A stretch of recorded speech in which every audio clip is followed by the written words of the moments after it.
Hello दोस्तों। I hope आप सब अच्छे होंगे।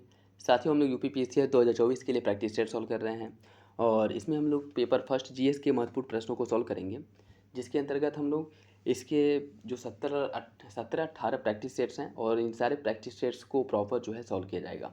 तो यदि आप लोग चैनल पर नए हैं तो सब्सक्राइब कर लीजिए और बेल आइकन को प्रेस कर लीजिए, जिससे वीडियो के महत्वपूर्ण नोटिफिकेशन आप लोगों को मिलते रहें। क्वेश्चंस एग्जाम में जो फैक्ट से रिलेटेड क्वेश्चंस पूछे जाते हैं, जो बार बार पढ़ने के बाद भी जो है दिमाग में नहीं सेट होता है, या फिर इसे कह सकते हैं कि याद करने में परेशानी होती है। प्रैक्टिस सेट सॉल्व करने के बाद क्या है कि वो फैक्ट को बार बार जब आप देखेंगे और सॉल्व करेंगे तो वो फैक्ट कहीं ना कहीं जो है आप लोगों को याद करने में ज़्यादा परेशानी नहीं होगी। तो आप लोग कोशिश करिएगा कि जो भी प्रैक्टिस सेट सॉल्व कराए जा रहे हैं, जो भी क्वेश्चन सॉल्व कराए जा रहे हैं, उनको आप लोग पहले सॉल्व करें और देखिए आप लोगों के कितने क्वेश्चन सही हो रहे हैं। ठीक है, और लास्ट में ज़रूर मिला लीजिएगा। और उसके बाद जिस क्वेश्चन या फिर से जिस सेक्शन में आप लोगों के ज़्यादा क्वेश्चन गलत हो रहे हैं उस पर ध्यान देने की आवश्यकता है और उस पर जो है थोड़ा आप लोग ध्यान दीजिएगा। इसका पीडीएफ भी आप लोगों को टेलीग्राम चैनल पे प्रोवाइड करा दिया जाएगा, तो वहाँ से डाउनलोड करके आप लोग और प्रैक्टिस कर सकते हैं। देखिए, जो भी समय मिला है 2 ढाई महीने 3 महीने का, इसमें अपने आप को इतना प्रैक्टिस सेट्स, इतना जो है रिवीजन करना है और इतना प्रैक्टिस सेट्स के माध्यम से जो भी फैक्ट हैं, जो भी क्वेश्चंस हैं और जो भी कॉन्सेप्ट है, उनको इतना अच्छा कर लेना है कि एग्ज़ाम में कैसे भी क्वेश्चंस पूछे जाएँ, चाहे वो फैक्ट बेस्ड हो या कॉन्सेप्चुअल हो, आप लोग उसे अच्छे से आसानी से सॉल्व कर लें और उसे सॉल्व करने में कोई परेशानी ना हो। और इसके लिए ज़रूरी क्या है? इसके लिए ज़रूरी है कि आप लोग जितना प्रैक्टिस सेट सॉल्व कर पा रहे हैं, प्रैक्टिस सेट सॉल्व करिए और आपके जो नोट्स हैं उनका रिवीजन जो है प्रॉपर करते रहिए। तो चलिए इसी के साथ वीडियो की शुरुआत करते हैं। और हाँ, आप लोग जिस क्वेश्चंस में डाउट हो उसका कमेंट बॉक्स में कमेंट करके पूछ सकते हैं और मेरे आंसर बताने के पहले आप लोग आंसर बताने की कोशिश करिएगा। तो चलिए इसी के साथ वीडियो की शुरुआत करते हैं। क्वेश्चन नंबर फर्स्ट देखिए।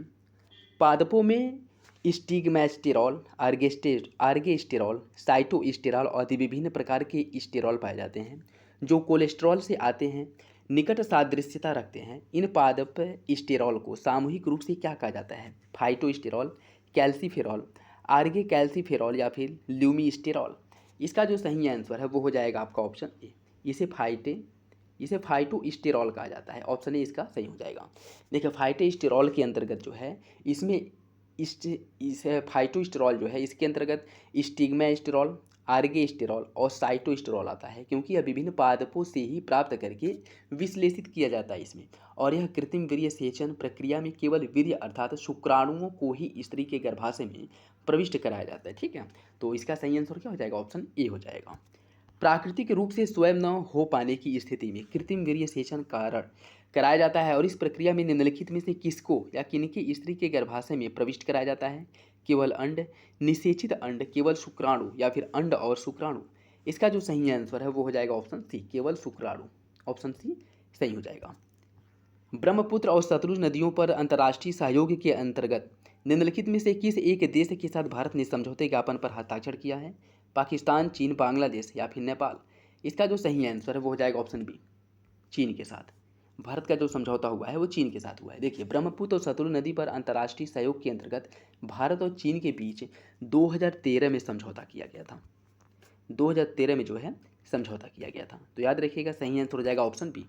अनुवांशिक अनुवांशिकतः रूपांतरित जीएम फसलों में रूपांतरित अनुवांशिक पदार्थ हैं किसके कारण होते हैं? नए लाभदायक डीएनए के आगमन, विद्यमान हानिकारक डीएनए का निष्कासन, आरएनए का आगमन या फिर नए विशेषकों का आगमन। इसका सही आंसर क्या होगा? इसका सही आंसर हो जाएगा ऑप्शन डी, 1, 2 और 4। देखिए, इसमें लाभदायक डीएनए का आगमन होता है। ठीक, विद्यमान जो हानिकारक डीएनए होते हैं इनको उससे बाहर निकाल दिया जाता है। आरएनए का इसमें कोई भूमिका नहीं और नए निवेशकों का इसमें आगमन होता है। तो पहला, दूसरा और चौथा सही हो जाएगा, तीसरा गलत है। ऑप्शन डी सही हो जाएगा। भारत में निम्नलिखित रेलवे क्षेत्रों जोनों में से किस एक का मुख्यालय मध्य समुद्र तल से अधिकतम ऊंचाई पर है? पूर्व मध्य रेलवे, दक्षिण मध्य रेलवे, दक्षिण पश्चिम रेलवे या फिर दक्षिण पूर्व रेलवे। इसका जो सही आंसर वो हो जाएगा ऑप्शन सी, दक्षिण पश्चिम रेलवे। दक्षिण पश्चिम रेलवे का। और इसमें जो है मुख्यालय उनके मध्य समुद्र तल से अधिकतम ऊंचाई की अगर हम बात करें तो दक्षिण पश्चिम रेलवे जो है यह आ जाएगा। इसकी जो ऊंचाई है कितनी है? 671 मीटर इसकी ऊंचाई है। ऑप्शन सी हो जाएगा। निम्नलिखित कथनों में से कौन सा एक सही है? ध्वनि का वेग माध्यम की प्रकृति पर निर्भर नहीं करता है। गैसों में अधिकतम और द्रव में न्यूनतम होती है। ठोसों में अधिकतम और द्रव में न्यूनतम होती है। ठोस में अधिकतम और गैस में न्यूनतम होती है। इसका जो सही आंसर है वो हो जाएगा ऑप्शन डी। ध्वनि का जो वेग है वह ठोस में सबसे अधिक होता है और गैस में सबसे कम होता है। ठीक, ऑप्शन डी जो है इसका सही हो जाएगा। स्टेलैक्टाइट और स्टेलैग्माइट किसके अभिलक्षण हैं? हिमनदी स्थलाकृति, ज्वालामुखी स्थलाकृति, कास्ट स्थलाकृति या फिर नदी स्थलाकृति। इसका जो सही आंसर वो हो जाएगा ऑप्शन सी, कास्ट स्थलाकृति। यह क्या है? यह जो है जैसे आपकी गुफाएं जो होती हैं, यहाँ पे जब पानी रिस रिस कर टपकता है तो क्या है कि नीचे यह गिरते समय जो है यह ऊपर जो है धीरे धीरे जमने लगता है। ठीक है, और यह जल जो है बर्फ के रूप में ऐसे जम जाता है। ठीक, और यह पानी जहाँ से रिस करके गिरता है यह भी जो है नीचे गिरते समय जो है कुछ नीचे आकर के ऐसे जो है जम जाता है, जिसमें नीचे वाला जो स्तंभ होता है उसे स्टेलैक्टाइट और ऊपर वाला जो स्तंभ होता है उसे स्टेलैग्माइट कहा जाता है। ठीक है, यह दोनों क्या है? यह दोनों जो है कास्ट स्थलाकृतियाँ हैं। सही आंसर हो जाएगा आपका ऑप्शन सी। इन स्थलाकृतियों से रिलेटेड यूपीपीसीएस में क्वेश्चन एक बार पूछा था। ठीक है, तो आप लोग जो है ध्यान रखिएगा। निम्नलिखित कथनों में से कौन सा एक सही नहीं है? गैसों में ध्वनि तरंगों की प्रकृति अनुदैर्घ्य होती है। 20 हर्ट्ज से कम आवृत्ति की ध्वनि तरंगे पराश्रव्य तरंगे कहलाती हैं। उच्चतर आयामों वाली ध्वनि तरंगे अपेक्षाकृत प्रबल होती हैं। उच्च श्रव्य आवृत्तियों वाली ध्वनि तरंगे तीक्ष्ण होती हैं। आपको बताना है कि कौन सा एक विकल्प सही नहीं है। इसका सही आंसर हो जाएगा ऑप्शन बी। 20 हर्ट्ज से कम आवृत्ति की ध्वनि तरंगे पराश्रव्य तरंगे कहलाती हैं। यह गलत है। इसमें अगर हम बात करें इसकी, देखिए अनुदैर्घ्य तरंगे माध्यम के घनत्व में बदलाव करती हैं, लेकिन अनुप्रस्थ तरंगे जो है यह माध्यम की आकृति में बदलाव लाती हैं। और गैसों की आकृति में परिवर्तन सरल होता है, परंतु इनके जो अणु होते हैं वह आपस में अपनी वस्तु जो स्थिति है उसको प्राप्त नहीं कर पाते हैं। और अगर देखें तो अनुप्रस्थ तरंगे जो है यह गैस में गमन नहीं करती है। और 20 हर्ट्ज से कम आवृत्ति वाली जो ध्वनि तरंग होती हैं उन्हें अवश्रव्य कहा जाता है। और इसमें क्या दिया है? इसमें कह रहा है कि 20 हर्ट्ज से कम आवृत्ति की ध्वनि तरंगे को पराश्रव्य तरंग कहा जाता है, जो कि गलत है। इन्हें पराश्रव्य तरंग नहीं बल्कि इन्हें जो है अवश्रव्य तरंग कहा जाता है। ठीक है, और 20 किलो हर्ट्ज से ज़्यादा जो आवृत्ति वाली ध्वनि तरंगे होती हैं उन्हें पराध्वनि तरंग कहा जाता है। इसका सही आंसर क्या हो जाएगा? Option C, sorry option B, ये जो है गलत है। निम्नलिखित में से कौन सा एक दिए गए ग्रहों का उनके आमाप व्यास के बढ़ते हुए क्रम में सही दर्शाया गया है? इसका सही आंसर हो जाएगा ऑप्शन बी, बुध, मंगल, शुक्र, पृथ्वी और यूरेनस। यह जो है आपका क्रम के हिसाब से सही है, ऑप्शन बी सही हो जाएगा। निम्नलिखित विटामिनों में से कौन सा एक रक्त के स्कंदन में महत्वपूर्ण भूमिका निभाता है? इसका जो सही आंसर है वो हो जाएगा ऑप्शन डी, विटामिन के। विटामिन के जो है रक्त के स्कंदन में या रक्त कह सकते हैं कि रक्त का थक्का बनने में महत्वपूर्ण भूमिका निभाता है, जिसका रासायनिक नाम फिनोक्विनोन होता है। ठीक है, इसका रासायनिक नाम जो है फिनोक्विनोन होता है। ठीक, सही आंसर क्या हो जाएगा? ऑप्शन डी हो जाएगा। निम्नलिखित द्वीपों में से कौन सा एक ज्वालामुखी मूल का है? इसका जो सही आंसर वो हो जाएगा ऑप्शन ए, जो रियूनियन द्वीप है, जिस पर फ्रांस का आधिपत्य है। कह सकते हैं कि यह द्वीप जो है फ्रांस के नियंत्रण में है और यह एक ज्वालामुखी क्रिया से निर्मित द्वीप है। ठीक है, कौन सा द्वीप है? रियूनियन द्वीप। और यह है कहाँ पे? यह हिंद महासागर में इसकी अवस्थिति है। ठीक है, सही आंसर हो जाएगा ऑप्शन ए। विटामिन बी 12 की कमी प्रणाशी अरक्तता का कारण है। जंतुओं द्वारा विटामिन बी 12 का संश्लेषण नहीं होता है, अतः मानव को अपना संपूर्ण विटामिन बी 12 अपने आहार के माध्यम से ही प्राप्त करना होता है। विटामिन बी 12 में कौन सा संकुल धातु आयन उपस्थित होता है? इसका जो सही आंसर है वो हो जाएगा ऑप्शन सी, जो कोबाल्ट आयन है या विटामिन बी 12 जिसका रासायनिक नाम होता है साइनोकोबालामिन, इसमें पाया जाता है। सही आंसर हो जाएगा आपका ऑप्शन बी। निम्नलिखित कथनों पर विचार कीजिए।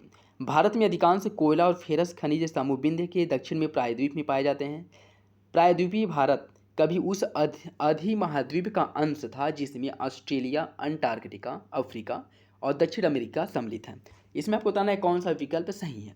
इसका जो सही आंसर वो हो जाएगा ऑप्शन बी, दूसरा सही है, पहला गलत है। भारत में अधिकांश कोयला और फेरस खनिज समूह विंध्य के दक्षिण में प्रायद्वीप में पाए जाते हैं, गलत है। इसकी देखिए, इसकी अगर हम बात करें, भारत में जो अधिकांश कोयला और फेरस खनिज समूह की जो चट्टानें हैं या उत्तर पूर्वी पठारी प्रदेश में पाए जाते हैं। और इस पट्टी के अंतर्गत कौन कौन आता है? जैसे छोटा नागपुर पठार हो गया, उड़ीसा का पठार, पश्चिम बंगाल और छत्तीसगढ़ के कुछ भाग जो है इसके अंतर्गत आते हैं। तो सही आंसर क्या हो जाएगा? सही आंसर हो जाएगा आपका ऑप्शन बी, दूसरा सही है, पहला गलत है। हमारे शरीर में ग्लूकोज ऊर्जा का एक महत्वपूर्ण स्रोत है। ग्लूकोज निम्नलिखित में से किस प्रकार के कार्बनिक अणु का एक प्रकार है? यह आपको बताना है। कार्बोहाइड्रेट, प्रोटीन, वसा या फिर न्यूक्लिक अम्ल? इसका जो सही आंसर वो हो जाएगा ऑप्शन ए, यह जो है कार्बोहाइड्रेट का एक प्रकार है। कार्बोहाइड्रेट का एक प्रकार है, ऑप्शन ए सही हो जाएगा। महात्मा गांधी राष्ट्रीय समुद्र उद्यान कहाँ पे है? पिरोटन द्वीप, रामेश्वरम, गंगा द्वीप, गंगा सागर द्वीप या फिर पोर्ट ब्लेयर।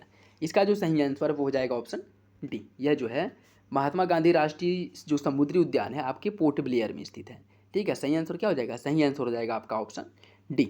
और इसकी जो स्थापना की गई थी भारतीय वन्यजीव संरक्षण अधिनियम 1972 के अंतर्गत 1983 ईस्वी में इसकी स्थापना की गई थी। 1983 में इसकी स्थापना की गई थी। ऑप्शन डी सही हो जाएगा। कोशिका का समस्त जीवित अंश जीवद्रव्य प्रोटोप्लाज्म कहलाता है। यह निम्न में से किससे निर्मित होता है, यह आपको बताना है। इसका जो सही आंसर वो हो जाएगा ऑप्शन डी। यह कोशिका द्रव्य, केंद्रक द्रव्य और अन्य कोशिकांगों से मिलकर के बना होता है। ऑप्शन डी सही हो जाएगा। निम्नलिखित कथनों में से कौन सा सही है? समानतः 3 जनवरी को होने वाली रवि नीच पर पृथ्वी सूर्य के निकटतम होता है। समानतः 4 जुलाई को होने वाले रवि नीच पर पृथ्वी सूर्य से सबसे अधिक दूर होता है। समानतः 4 जुलाई को होने वाले सूर्योच्च पर पृथ्वी जो है सूर्य से सबसे अधिक दूरी पर होता है। सामान्यतः 3 जनवरी को होने वाले सूर्योच्च पर पृथ्वी सूर्य के निकटतम होता है। इसमें आपको बताना है कि कौन सा विकल्प सही है। इसका जो सही आंसर है वो हो जाएगा ऑप्शन सी। इसमें देखिए कूट के हिसाब से आपको सही आंसर का चयन करना है। ऑप्शन सी सही हो जाएगा, मतलब पहला तीसरा जो है सही है। देखिए पहला और तीसरा जो है सही है। समानतः 3 जनवरी को होने वाला जो रवि नीच होता है इसमें पृथ्वी सूर्य के निकटतम दूरी पर होता है और 4 जुलाई को होने वाले सूर्योच्च पर पृथ्वी सूर्य से अधिकतम दूरी पर होता है। ठीक है, पहला और तीसरा सही हो जाएगा। निम्नलिखित में से अपने योगदान के लिए नॉर्मन बोरलांग ने नोबेल पुरस्कार जीता था। अत्यधिक उपज वाली फसलों के विकास के लिए, सिंचाई की आधारिक संरचना का आधुनिकीकरण के लिए, संश्लेषित उर्वरक और पीड़कनाशियों के प्रारंभ के लिए। इसका सही आंसर क्या होगा? इसका जो सही आंसर है वो हो जाएगा ऑप्शन ए, पहला सही है। अत्यधिक उपज वाली फसल के विकास के लिए नॉर्मन बोरलांग को पुरस्कार जो है, नोबेल पुरस्कार जो है प्रदान किया गया था। ठीक है, देखिए नॉर्मन बोरलांग जो अत्यधिक उपज वाली फसलों के विकास करने के लिए इन्हें जाना जाता है और इन्हें जो है इसी उद्देश्य के लिए नोबेल पुरस्कार दिया गया था। और 1960 के दशक में जो हरित क्रांति आई थी इसका श्रेय जो है कृषि वैज्ञानिक इन्हीं लोगों को जो है दिया जाता है। नॉर्मन बोरलांग हो गए और भारत में MS स्वामीनाथन हो गए।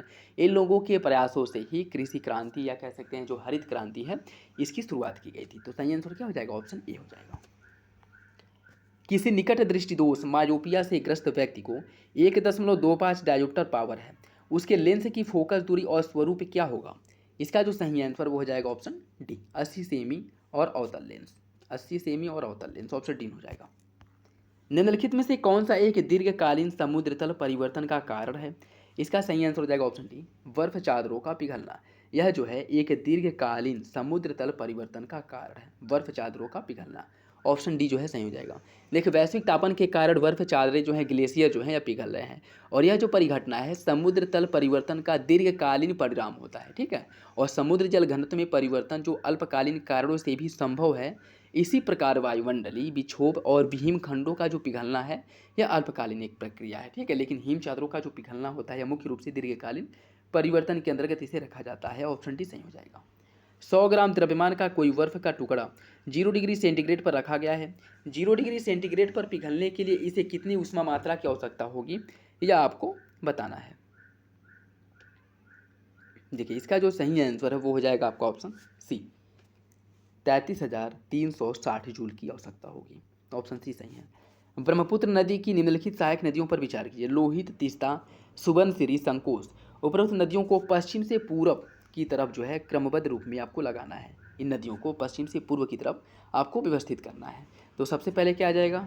सबसे पहले आ जाएगा आपका तीस्ता।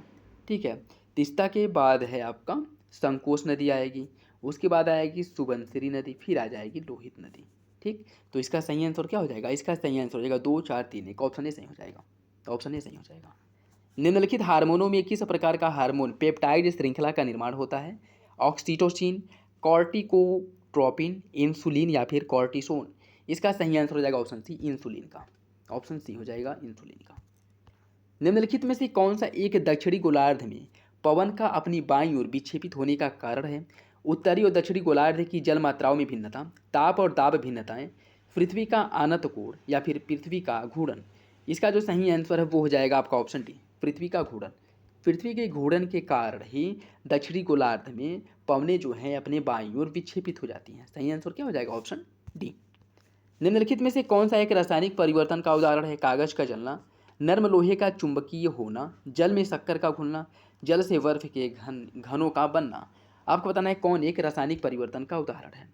इसका जो सही आंसर है वो हो जाएगा ऑप्शन ए, कागज का जलना। देखिए रासायनिक परिवर्तन के अंतर्गत उन परिवर्तनों को शामिल किया जाता है। मान लीजिए जो परिवर्तन हो रहा है पुनः जो है परिवर्तन के बाद पुनः उसे प्रारंभिक अवस्था में न लाया जा सके, उसे हम रासायनिक परिवर्तन कहते हैं। भौतिक परिवर्तन वो होता है जिसे जो है बाद में उसे पुनः उसके प्रारंभिक अवस्था में लाया जा सके, उसे भौतिक परिवर्तन कहते हैं। जैसे अगर मान लीजिए कागज जल गया तो क्या इसके जलने के बाद हम पुनः जो राख जो बचेंगे उससे कागज बनाया जा सकता है? नहीं बनाया जा सकता।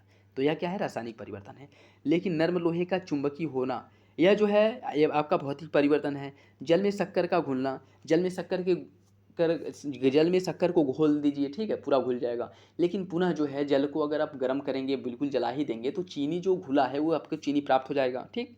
और बर्फ़ से पानी बन सकता है, पानी से फिर बर्फ़ बन सकता है। तो ये सब क्या है? ये सब भौतिक परिवर्तन के उदाहरण हैं। लेकिन कागज़ का जलना जो है यह रासायनिक परिवर्तन का उदाहरण है। तो सही आंसर क्या हो जाएगा? Option A.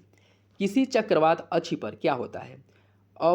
अप्रसामान्य उच्च ताप और निम्न दाब, अप्रसामान्य निम्न ताप और दाब, निर्मल आकाश और न्यूनतम ताप, घना मेघ, अनाच्छादन और निम्न दाब।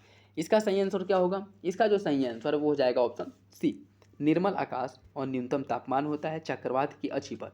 चक्रवात का अक्षी जिसे चक्रवात की आँख कहा जाता है, इसे चक्रवात की आँख कहा जाता है। यहाँ पे क्या होता है? यहाँ पे आकाश जो है निर्मल था, स्वच्छ आकाश होता है, उसके साथ साथ वहाँ पे तापमान न्यूनतम होता है, और चक्रवात की जो आँख होती है वहाँ पे मौसम जो है साफ होता है।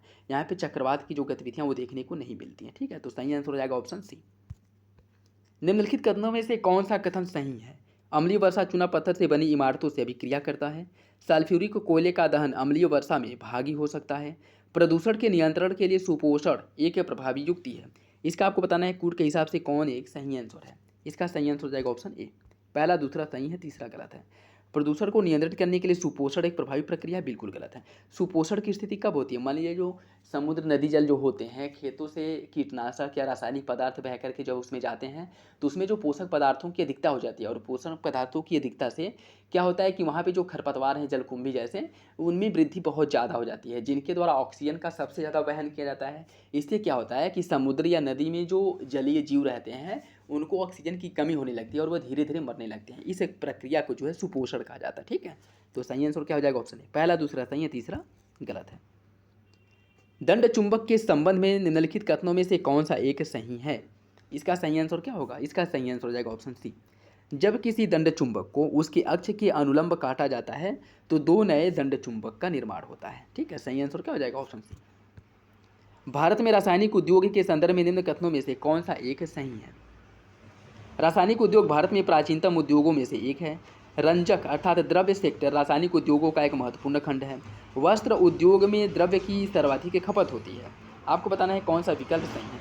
देखिए इसका जो सही आंसर है वो हो जाएगा ऑप्शन डी। तीनों विकल्प जो है वो सही है, ऑप्शन डी सही हो जाएगा। निम्नलिखित कथनों में से कौन सा कथन सही नहीं है? हाइड्रोजन एक तत्व है। हाइड्रोजन सबसे हल्का तत्व है। हाइड्रोजन के कोई समस्थानिक नहीं होते हैं। हाइड्रोजन और ऑक्सीजन एक विस्फोटक मिश्रण बनाता है। आपको बताना है कि कौन सा विकल्प इसमें से गलत है। इसका जो सही आंसर है वो जाएगा ऑप्शन सी। हाइड्रोजन के कोई समस्थानिक नहीं है, यह विकल्प आपका गलत है, ठीक है। इसमें देखिए हाइड्रोजन के 3 समस्थानिक होते हैं जिन्हें प्रोटियम, ड्यूटेरियम और ट्राइटियम कहा जाता है। तो सही आंसर क्या हो जाएगा? Option C. अन्य विकल्प जो है वो सही है। अंटार्कटिका में भारत के वैज्ञानिक और अनुसंधान मिशन के संबंध में निम्नलिखित कथनों में से कौन सा कथन सही है? अंटार्कटिका में पहला वैज्ञानिक बेस स्टेशन जो है वो दक्षिण गंगोत्री था। दक्षिण गंगोत्री का अब पूर्ति बेस और संक्रमण शिविर के रूप में उपयोग किया जाता है। मैत्री स्टेशन वैज्ञानिक गतिविधियों के लिए पूरे वर्ष मानव संचालित रहता है।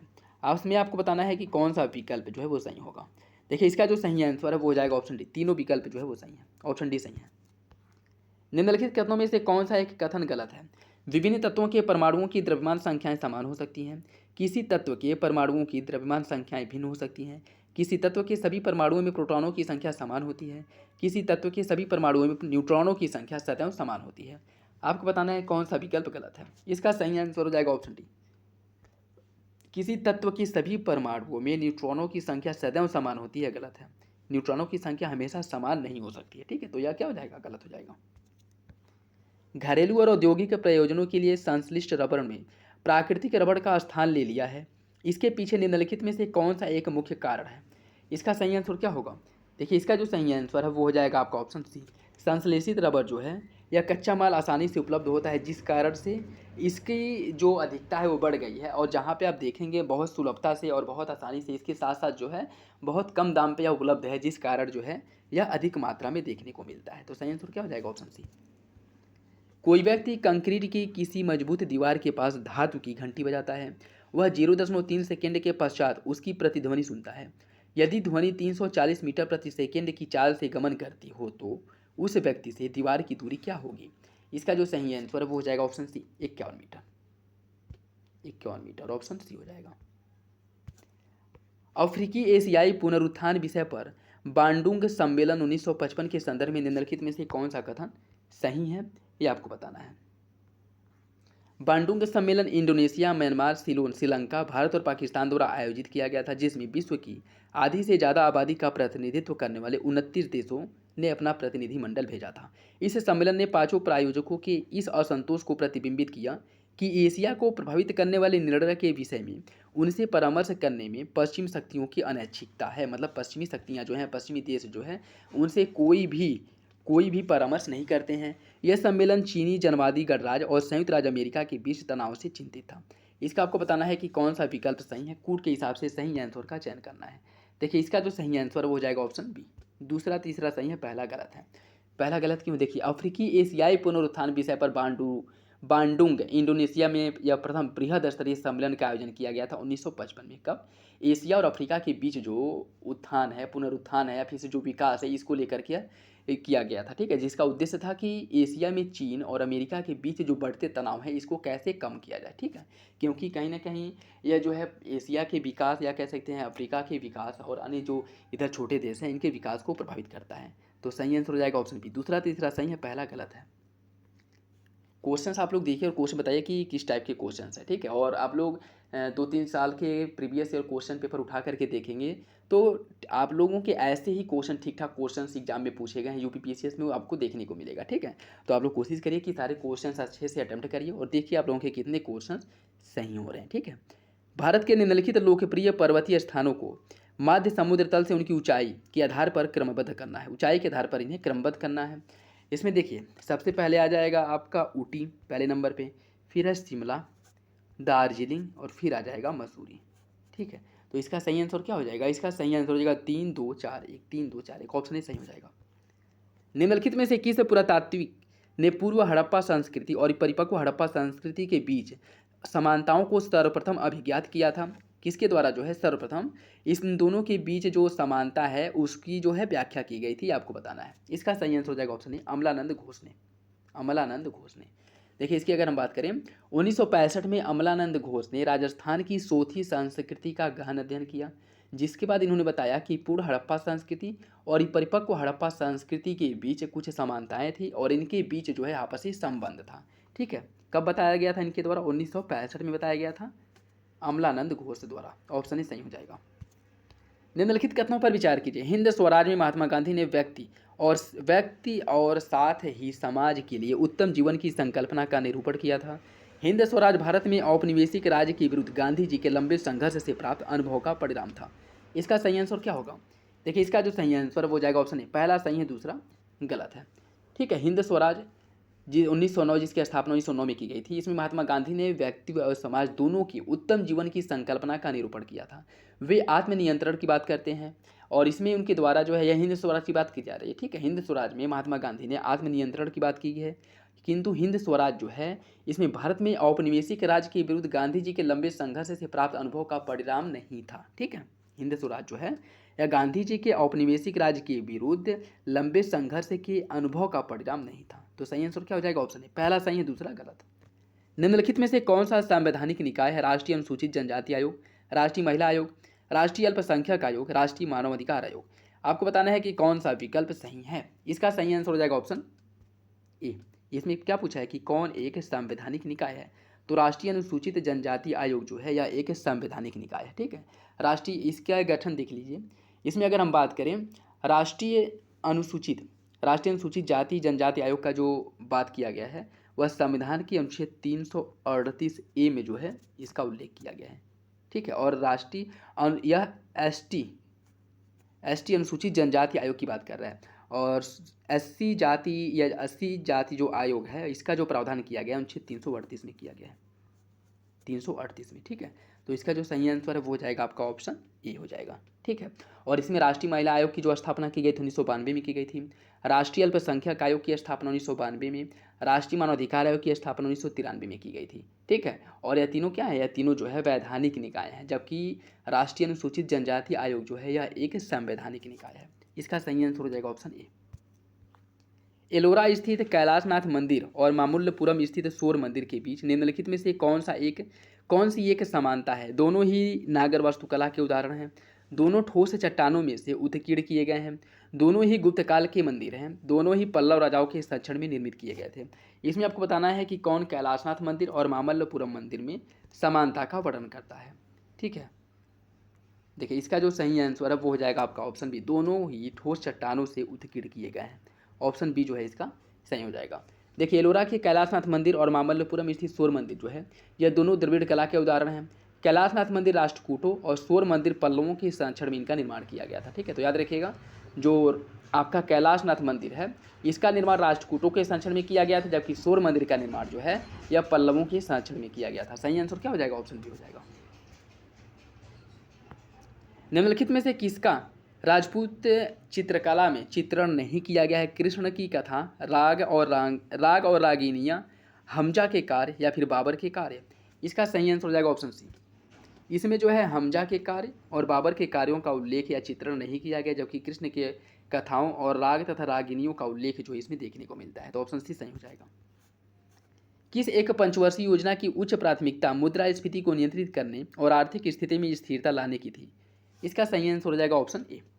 चौथी पंचवर्षीय योजना जो 1969 से 1974 तक इसका जो है टाइम ड्यूरेशन था, और इसमें जो है मुख्य रूप से इसकी जो प्राथमिकता थी वो मुद्रास्फीति को नियंत्रित करना और इसके साथ साथ आर्थिक स्थिति में स्थिरता लाना था। ऑप्शन ए हो जाएगा।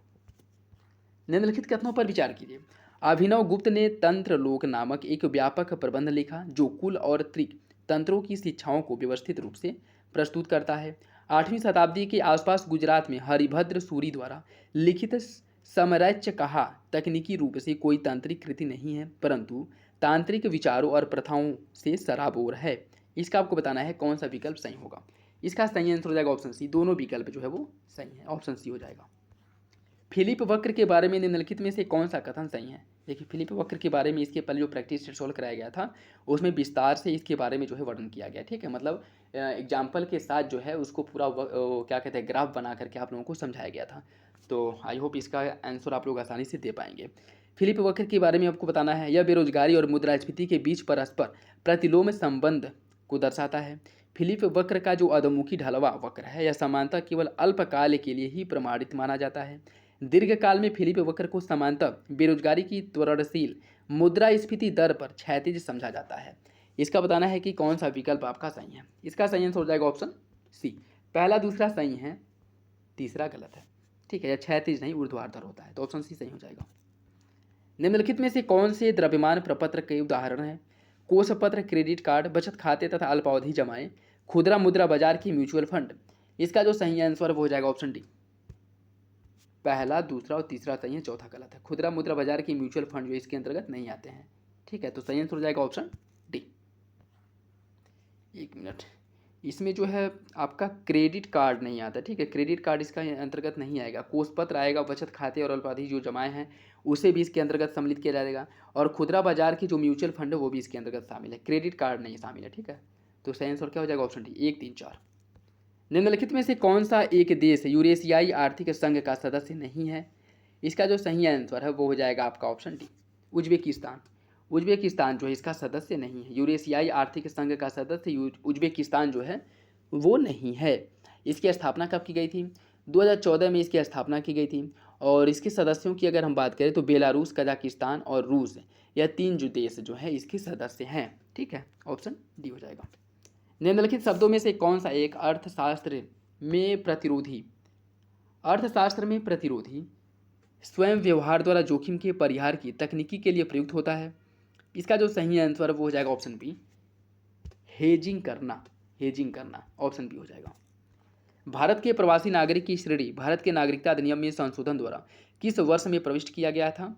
इसका सही आंसर हो जाएगा ऑप्शन डी 2003 में। देखिए जैसे अभी नागरिकता जो CAA लागू होने के बाद नागरिकता से रिलेटेड जो आपका वाद विवाद है वो बहुत ज़्यादा बढ़ गया है, ठीक है। तो हो सकता है कि इससे रिलेटेड क्वेश्चंस आप लोगों को देखने को मिले, ठीक। तो सही आंसर इसका क्या हो जाएगा? ऑप्शन डी हो जाएगा। शिक्षा का अधिकार भारत के संविधान में मूल अधिकार किस संशोधन द्वारा जोड़ा गया था? इसका जो सही आंसर हो जाएगा ऑप्शन डी 86वां संविधान संशोधन अधिनियम 2002 द्वारा शिक्षा के अधिकार को मौलिक अधिकार बना दिया गया था। निम्नलिखित कथनों पर विचार कीजिए। असम प्रांत 1911 में सृजित किया गया था। 1874 में असम के अंतर्गत 11 जिले बंगाल की लेफ्टिनेंट गवर्नर में से पृथक कर दिए गए और एक चीफ कमिश्नर के अधीन स्वतंत्र प्रशासन के रूप में स्थापित किए गए थे। इसका सही आंसर हो जाएगा ऑप्शन सी। दोनों विकल्प आपके सही हैं। निम्नलिखित कथनों में से कौन सा कथन सही है? फायान का गाओ सेफ फायान झुआन भारत में बौद्ध स्थलों और प्रथाओं का आदतन आंखों देखा चीनी विवरण था। यह ग्रंथ लिखते समय फायान सिर्फ 25 वर्ष का था। फायान के भारत आने का प्रमुख उद्देश्य उन ग्रंथों को प्राप्त करना और वापस ले जाना था जिनमें मठ के नियम अंतर्विष्ट थे। आपको बताना है कौन सा विकल्प सही है। इसका सही आंसर हो जाएगा ऑप्शन सी। पहला तीसरा सही है, दूसरा गलत है। उस समय फायान की जो उम्र है वह 25 वर्ष नहीं थी, ठीक है। अन्य विकल्प जो है वो आपके सही है, ठीक है। तो सही आंसर क्या हो जाएगा? Option C. निम्नलिखित कथनों पर विचार कीजिए। रुक्मिणीदेवी के स्तंभ पर उत्कीर्ण लेख अशोक के धम्म का स्पष्ट वर्णन करता है। निगाली सागर शिलालेख अशोक द्वारा कोड़गमन स्तूप की यात्रा किए जाने के तथ्य का अभिलेख देता है। आपको बताना है कौन सा विकल्प सही है। इसका जो सही आंसर हो जाएगा ऑप्शन बी। दूसरा सही है, पहला गलत है। रुक्मिणीदेवी स्तंभ उत्कीर्ण लेख जो है अशोक के धम्म का वर्णन देता है, यह गलत है। देखिए इसकी अगर हम बात करें रुक्मिणीदेवी स्तंभ लेख जो है यह अशोक द्वारा जो कर माफ़ी की गई थी नेपाल में, जो आपके निगाली सागर लेख में इनके द्वारा भरत मुनि वहाँ पे जो एक जो बौद्ध धर्म से संबंधित मुनि थे इनके स्तूप का जीर्णोद्धार किया गया था। और जो रुक्मिणीदेवी स्तंभ लेख है जहाँ पे बुद्ध का जो जन्म हुआ था वहाँ के जो किसान थे उनके कर को कम कर दिया गया था। पहले जो है 1/6% कर लगता था, उसके बाद इसे कम करके 1/8 कर दिया था, ठीक है। तो रुक्मिणीदेवी स्तंभ लेख जो है यह कर माफ़ी का उल्लेख इसमें किया गया, ठीक है। तो सही आंसर क्या हो जाएगा? ऑप्शन बी हो जाएगा। पहला गलत है, दूसरा सही है। और निकाली सागर लेख जो अशोक का कोड़गम स्तूप की यात्रा किए जाने का तथ्यों का उल्लेख करता है, ठीक है। दूसरा सही है, ऑप्शन बी हो जाएगा। निम्न कथनों में से कौन सा कथन सही है? कराधान का भुगतान के सामर्थ्य का सिद्धांत यह मानता है कि लोग करों की जिस राशि का भुगतान करते हैं वह उनकी आय या संपत्ति के सापेक्ष नहीं होना चाहिए। कराधान का हित लाभ सिद्धांत यह लाभ सिद्धांत यह बताता है कि व्यक्तियों पर कर सरकारी कार्यक्रमों से उन्हें मिलने वाले हित लाभ के अनुपात में लगाया जाना चाहिए। वर्तमान कर धनी परिवारों से कर का जितना भाग लेता है निर्धन परिवारों से उसकी अपेक्षाधिक भाग प्राप्त करता है। अप्रत्यक्ष करों का लाभ यह है कि वे अपेक्षाकृत सस्ते होते हैं और आसानी से उगाए जाते हैं। इसमें आपको बताना है कौन सा विकल्प इसका सही होगा। देखिए इसका जो सही आंसर हो जाएगा ऑप्शन सी। पहला दूसरा चौथा सही है, तीसरा गलत है।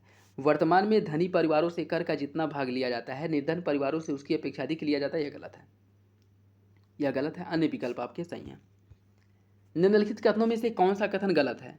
मजदूरी बोर्ड त्रिपक्षीय स्वरूप के होते हैं जिनमें कामगारों नियोक्ताओं और स्वतंत्र सदस्यों में से प्रतिनिधि होते हैं।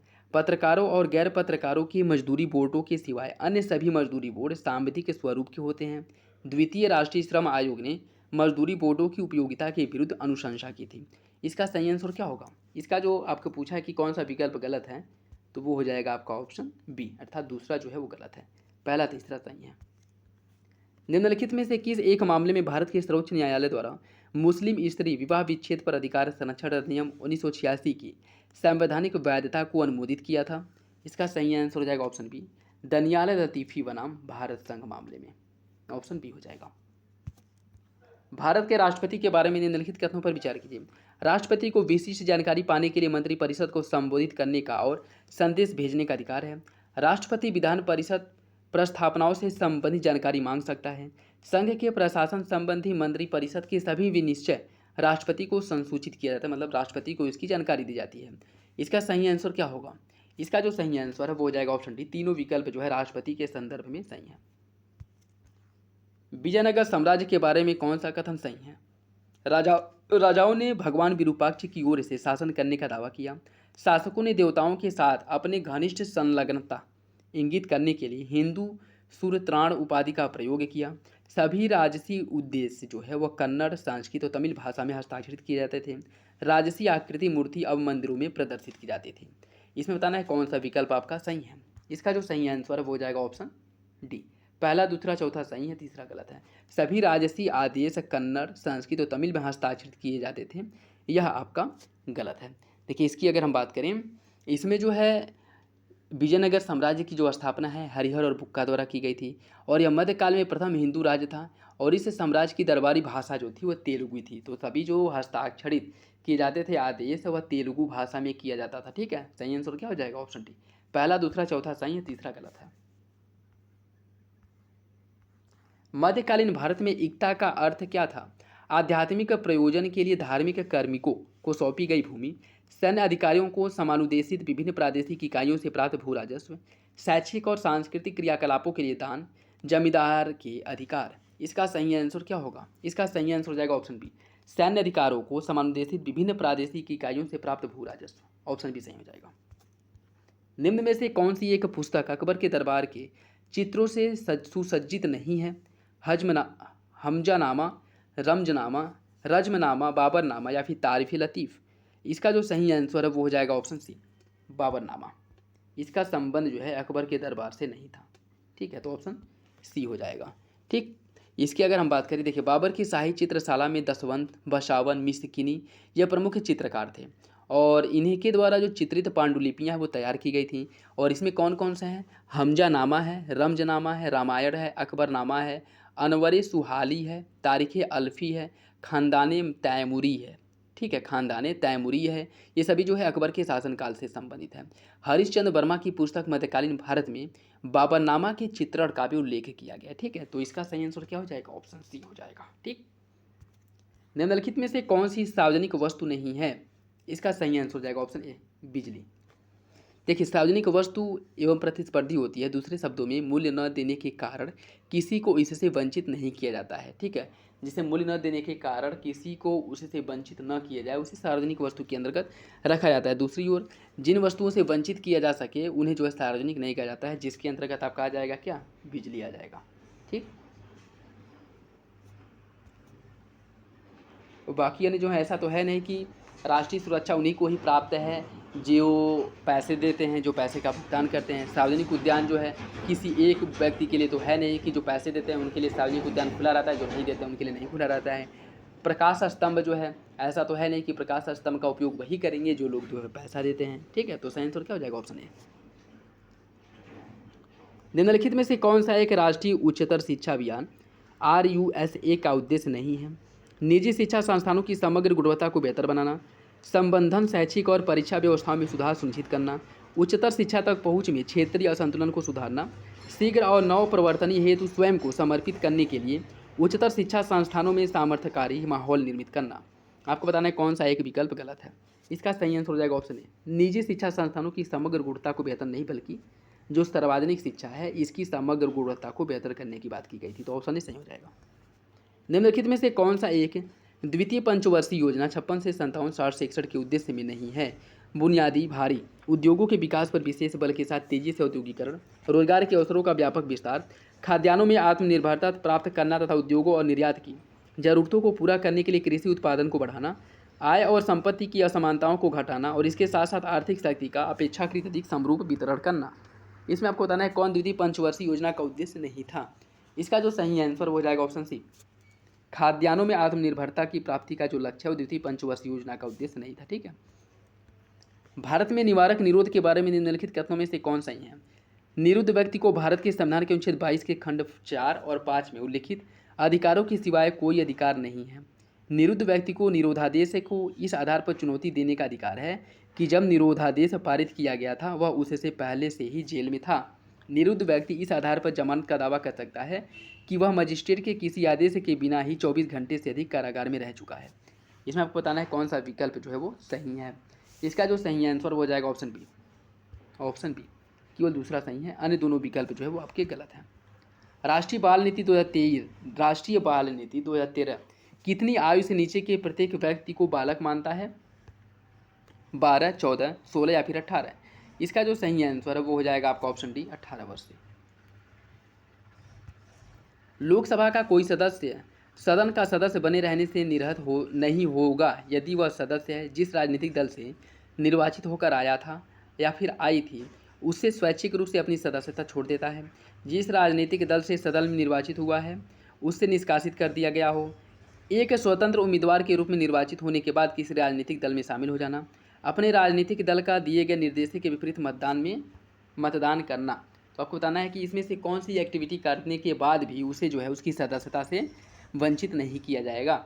इसका सही आंसर हो जाएगा ऑप्शन बी। जिस राजनीतिक दल से सदन से निर्वाचित हुआ है उसे अगर उसे निष्कासित कर दिया जाए उसके बाद वह किसी भी दल की सदस्यता ग्रहण कर सकता है। ऑप्शन बी हो जाएगा। निम्नलिखित में से कौन सा एक बेटी बचाओ बेटी पढ़ाओ अभियान का मॉनिटर किया जाने वाला लक्ष्य नहीं है? वर्ष 2017 तक 100 बाल लिंगानुपात वाले जिलों में प्रत्येक विद्यालय में बालिकाओं के लिए शौचालय उपलब्ध कराना, 2020 तक माध्यमिक शिक्षा में 100% बालिकाओं का नामांकन, बाल यौन अपराध संरक्षण अधिनियम 2012 के कार्यान्वयन द्वारा बालिकाओं के लिए संरक्षण के परिवेश का संवर्धन करना, निर्वाचित प्रतिनिधियों आधारित कार्यकर्ताओं को समुदाय के हितैषियों के रूप में प्रशिक्षित करना ताकि वे समुदायों को CSR बेहतर बनाने तथा बालिकाओं के शिक्षा के संवर्धन के लिए गठित किए जा रहे हैं। इसमें आपको बताना है कौन सा एक विकल्प गलत है। इसका जो सही आंसर हो जाएगा ऑप्शन बी। 2020 तक माध्यमिक शिक्षा में 100% बालिकाओं के नामांकन का लक्ष्य रखा गया था जो कि गलत है। ठीक है, तो सही आंसर क्या हो जाएगा? सही आंसर हो जाएगा आपका ऑप्शन बी, यह गलत है। निम्नलिखित भाषाओं में से किस एक को भारत के संविधान की 8वीं सूची में मान्यता नहीं दी गई है? अंग्रेजी, संस्कृत, उर्दू या फिर नेपाली? इसका जो सही आंसर हो जाएगा ऑप्शन ए। अंग्रेजी जो है इसमें शामिल नहीं है। ऑप्शन ए हो जाएगा। विटामिन और रोग निम्नलिखित उम्र में से कौन सा सही सुनित? Vitamin A rickets, vitamin B1 बेरी, विटामिन सी स्कर्वी। इसमें आपको बताना है कौन सा एक सही सुमिलित है। देखिए इसका जो सही आंसर हो जाएगा ऑप्शन बी। दूसरा तीसरा सही है, पहला गलत है। ठीक है, पहला गलत क्यों है? क्योंकि रिकेट्स जो होता है वो विटामिन डी की कमी से होता है, विटामिन डी की कमी से, न कि विटामिन ए की। तो सही आंसर हो जाएगा ऑप्शन बी। हजारा राम मंदिर किस राज्य में स्थित है? इसका जो सही आंसर है वो हो जाएगा ऑप्शन सी। हजारा राम मंदिर जो है यह विजयनगर साम्राज्य में स्थित है। हजारा राम मंदिर। किसी पिंड के संवेग परिवर्तन की दर किसके बराबर होती है? इसका सही आंसर हो जाएगा ऑप्शन सी। परिणामी बल के बराबर होता है किसी पिंड के संवेग परिवर्तन की दर। ऑप्शन सी हो जाएगा। दूसरी शताब्दी ईसा पूर्व में संकल्पित लेखों के बारे में निम्न कथनों पर विचार कीजिए। उनमें धार्मिक संस्थाओं को दिए गए उपहारों का उल्लेख है, वे एक व्यक्ति के कार्य के सराहनीय परिणामों का अन्य व्यक्तियों में अन्यारोपण होने के विचार के बारे में बताते हैं। इसका आपको बताना है कौन सा विकल्प सही है। इसका सही आंसर हो जाएगा ऑप्शन सी। दोनों विकल्प क्या है? दोनों विकल्प सही हैं। किसी गर्म आतप दिवस के पश्चात लोग, आतप दिवस क्या है? जिस दिन जो है सौर ऊष्मा जो है सबसे अधिक प्राप्त होती है उसकी बात कर रहा है। पश्चात लोग छतों पर जल छिड़कते हैं। ऐसा क्यों किया जाता है? जिस दिन सूर्यातप की प्राप्ति सबसे अधिक होती है उस दिन लोगों द्वारा छतों पर जल छिड़का जाता है। ऐसा क्यों किया जाता है ये आपको बताना है। जल छत के आसपास की वायु की ऊष्मा को तुरंत अवशोषित करने में सहायक होता है। ऑप्शन ए हो जाएगा। हृदय वाहिका रोग और अति रक्तदाब के खतरों का सामना कर रहे व्यक्तियों के संदर्भ में निम्नलिखित में से कौन सा एक अच्छा कोलेस्ट्रॉल माना जाता है? इसका सही आंसर हो जाएगा ऑप्शन ए। उच्च घनत्व लिपोप्रोटीन, जिसे HDL भी कहा जाता है, HDL के नाम से भी जाना जाता है। ठीक है, ऑप्शन ए हो जाएगा। हिमालय की पीर पंजाल पर्वतमाला किसका भाग है? पीर पंजाल श्रृंखला जो है यह आपके निम्न हिमालय का भाग है। ठीक है, निम्न हिमालय का पीर पंजाल श्रृंखला, जिसे इसकी अगर हम बात करें तो इसे लघु हिमालय, आंतरिक हिमालय या निम्न हिमालय या मध्य हिमालय के नाम से भी जाना जाता है। ठीक है, तो इसमें कन्फ्यूज मत होइएगा। ठीक, सही आंसर हो जाएगा ऑप्शन डी। प्रेशर कुकर का हैंडल प्लास्टिक का बना होता है क्योंकि इसको ऊष्मा का कुचालक बनाया जाता है, और इसमें कौन सा प्लास्टिक प्रयुक्त किया जाता है जिससे यह ऊष्मा का कुचालक होता है? इसका जो सही आंसर हो जाएगा ऑप्शन डी, बैकलाइट। यह मानव निर्मित जो है एक प्लास्टिक है जिसका उपयोग जो है इसमें किया जाता है हैंडल बनाने में। ऑप्शन डी हो जाएगा। भारत की लैटेराइट मृदाओं के संबंध में निम्नलिखित कथनों पर विचार कीजिए। लैटेराइट मृदाएं सामान्यतः लाल रंग की होती हैं। लैटेराइट मृदाओं में नाइट्रोजन और पोटास की प्रचुरता होती है। लैटेराइट मृदाएं राजस्थान और उत्तर प्रदेश के सुविकसित क्षेत्रों में पाई जाती हैं। इसमें जो है टैपियोका और काजू की उपज अच्छी होती है। इसमें आपको बताना है कौन सा विकल्प सही है।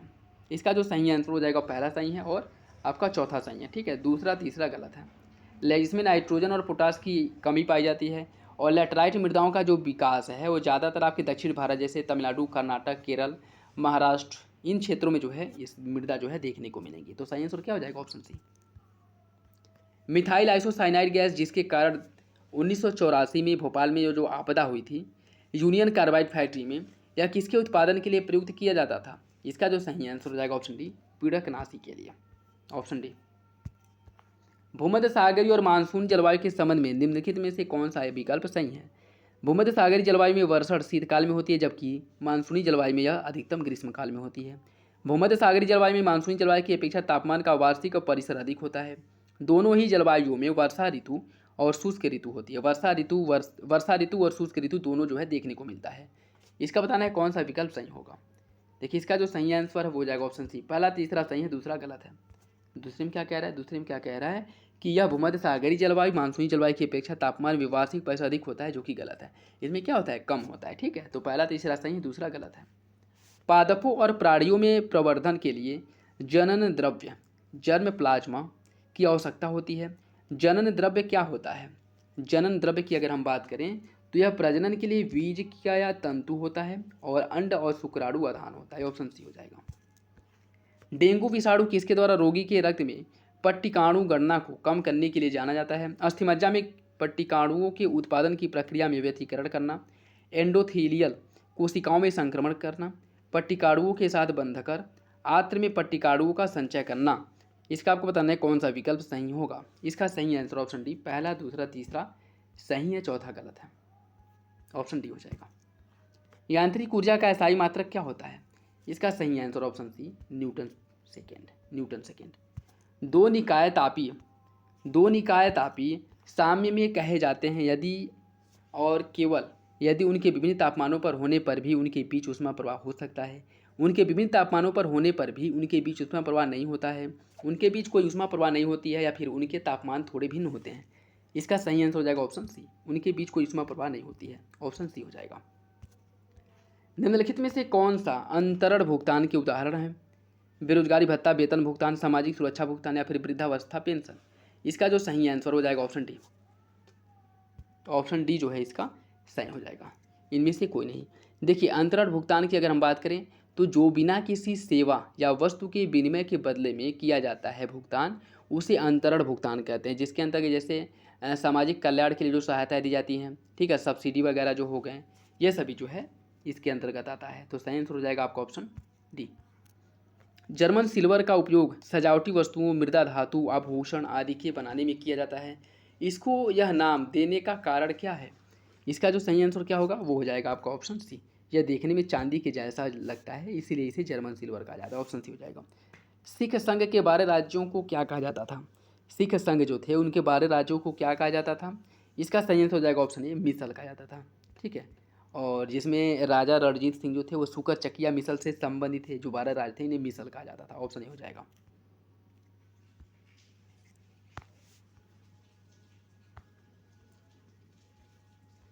निम्नलिखित कथनों में से कौन सा कथन सही है? समान या कॉमन सिविल संहिता आदर्श भारत के संविधान के अनुच्छेद 44 में वर्णित किया गया है। कुछ विषयों में भारत में उच्च न्यायालयों को सर्वोच्च न्यायालय से अधिक विस्तृत शक्तियाँ दी गई हैं। भारत का सर्वोच्च न्यायालय देश के लिए प्रथम पूर्ण रूप से स्वतंत्र न्यायालय भारत के संविधान के अधीन 1950 में स्थापित किया गया था। इसका सही आंसर क्या होगा? इसका सही आंसर हो जाएगा ऑप्शन ए, तीनों विकल्प सही हैं, ऑप्शन ए सही हो जाएगा। निम्नलिखित में से भारत के संविधान के किस एक अनुसूची का संबंध स्वशासी जिला परिषद से है? इसका सही आंसर हो जाएगा आपका ऑप्शन सी, छठी अनुसूची का संबंध जो है स्वशासी जिला परिषद से। ठीक है, जिसमें असम, मेघालय, त्रिपुरा, मिजोरम की जनजातीय क्षेत्रों के स्वशासी जिला परिषद जो है इनका उल्लेख किया गया है, उनके प्रशासन से संबंधित प्रावधान देखने को मिलता है। ठीक है, ऑप्शन सी हो जाएगा। यूआईडी आधार कार्ड के संबंध में कौन सा कथन सही है? यह भारत के सभी निवासियों के लिए पहचान का 12 अंकों का एक अनन्य रूप है। यह व्यक्तियों की जैव मितीय सूचना के साथ एक पहचान संख्या है। यह एक राष्ट्रीय पहचान और नागरिकता कार्ड है। इसका सही आंसर क्या होगा? इसका जो सही आंसर वो हो जाएगा ऑप्शन बी, पहला दूसरा सही तीसरा गलत है। यह कोई नागरिकता कार्ड नहीं है, राष्ट्रीय पहचान और नागरिकता कार्ड नहीं है। ठीक, तो ऑप्शन बी हो जाएगा। भारत के नियंत्रण महालेखा परीक्षक अर्थात कैग के बारे में कौन सा कथन सही है, यह आपको बताना है। कैग पद ग्रहण करने की तिथि से 6 वर्ष तक अपने पद पर बना रहता है। वह 65 वर्ष की आयु पूरी कर लेने पर यदि ऐसी स्थिति में 6 वर्ष की अवधि समाप्त होने से पहले हो पद रिक्त हो कर देगा। मतलब ये है कि 65 वर्ष या 6 वर्ष जो भी पहले हो वह पद जो है समाप्त कर देगा। कैग की शक्तियाँ भारत के संविधान में व्युत्पन्न होती है, मतलब इसकी जो शक्तियाँ हैं वो भारतीय संविधान में इसका वर्णन किया गया है। कैग जो है यह प्रधानमंत्री और मंत्रिपरिषद की सलाह पर भारत के राष्ट्रपति द्वारा नियुक्त एक बहुसदस्यीय निकाय है, बहुसदस्यीय निकाय है। कैग को सिद्ध कदाचार या अक्षमता के आधार पर संसद के दोनों सदनों द्वारा समावेदन किए जाने पर राष्ट्रपति द्वारा हटाया जा सकता है। इसमें आपको बताना है कौन सा विकल्प सही है। देखिए इसका जो सही आंसर वो हो जाएगा ऑप्शन ए, पहला दूसरा चौथा सही है, तीसरा गलत है। यह प्रधानमंत्री और मंत्रिपरिषद की सलाह पर भारत के राष्ट्रपति द्वारा नियुक्त नहीं किया जाता है। ठीक है, तो ऑप्शन ए जो है वो सही हो जाएगा, पहला दूसरा चौथा सही है। देखिए नियंत्रण के महालेखा परीक्षा तक कैग की बात करें अनुच्छेद 148 में इसका उल्लेख किया गया है। ठीक है, और इसे जो है संसद के दोनों सदनों द्वारा कदाचार क्षमता के आधार पर हटाया जा सकता है, राष्ट्रपति द्वारा हटाया जाता है। और यह जो है केंद्र और राज्यों के आय व्यय का लेखा जोखा करता है। इसका जो कार्यकाल 6 वर्ष या 65 वर्ष की आयु तक होता है। ठीक है, सही आंसर क्या हो जाएगा, ऑप्शन हो जाएगा।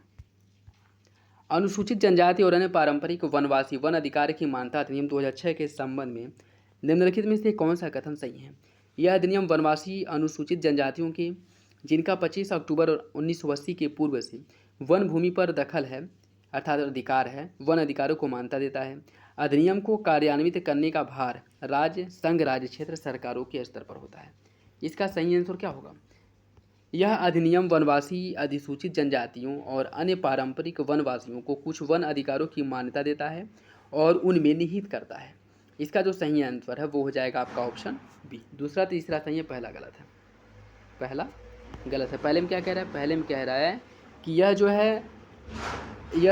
जो है जो वनवासी और अनुसूचित जनजाति हैं इन्हें 25 अक्टूबर 1980 के पूर्व से वन भूमि पर जिनका अधिकार है उन्हें वन अधिकारों की मान्यता देता है, जो कि गलत है। ठीक है, और इसमें क्या कहा गया, इसमें कहा गया है कि 2006 के पहले जिनका अधिकार है उन्हें जो है इसकी मान्यता देता है, न कि 1980। तो दूसरा तीसरा सही हो जाएगा, पहला गलत हो जाएगा। विश्व स्तर पर प्रत्येक वर्ष की मानव विकास रिपोर्ट का प्रकाशन किसके द्वारा किया जाता है। मानव विकास रिपोर्ट का जो प्रकाशन है वह UNDP United Nations Development Programme द्वारा किया जाता है। गुप्त शासकों के सिक्कों के बारे में निम्न कथनों में से कौन सा कथन सही है। इसका जो सही आंसर हो जाएगा ऑप्शन सी। मुख्य भाग पर समांतर राजा का चित्र और पृष्ठ भाग पर किसी देवता की प्रतिमा या कोई कथानक रूढ़ि का उल्लेख किया जाता था। ठीक है, तो ऑप्शन सी सही हो जाएगा। निम्नलिखित में से कौन विश्व खाद्य पुरस्कार 2018 का विजेता था। देखिए ये जो है पुराना क्वेश्चन इसमें डाल दिया है, लेकिन फिर भी इसका आंसर हो जाएगा ऑप्शन डी। प्रारंभिक भारत में अग्रहार क्या थे। अग्रहार जो है वो क्या थी। अग्रहार की बात करें तो ब्राह्मणों को जो भूमि गांव दिया जाता था, जो अनुदान युक्त क्या कह सकते हैं कर मुक्त भूमि जो अनुदान के रूप में दिया जाता था, उन्हें अग्रहार कहा जाता था।